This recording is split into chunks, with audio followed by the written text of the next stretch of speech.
Mas pinaigting ng kapulisan sa Region 1 ang seguridad bilang paghahanda sa inaasahang pagdagsa ng mga deboto at turista ngayong Semana Santa. Ang report mula kay Police Corporal Rafi Viloria.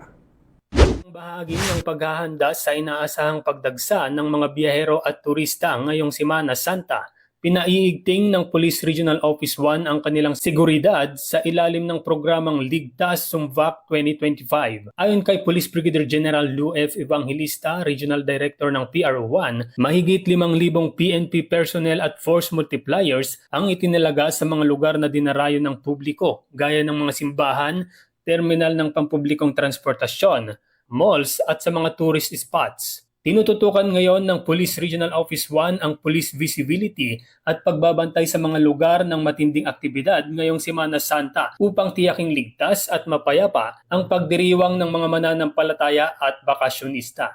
Kasama rin sa mga hakbang ang pagtatalaga ng tourist police units sa mga kilalang pasyalan sa pakikipagtulungan ng mga lokal na pamahalaan, tourism councils at sa Department of Tourism. Tiniyak naman ng Police Regional Office 1 na nakahanda ang kanilang hanay upang magbigay ng agarang tulong at serbisyo publiko sa mga nangangailangan, lalo na sa mga lugar na inaasahang magiging matao ngayong bakasyon.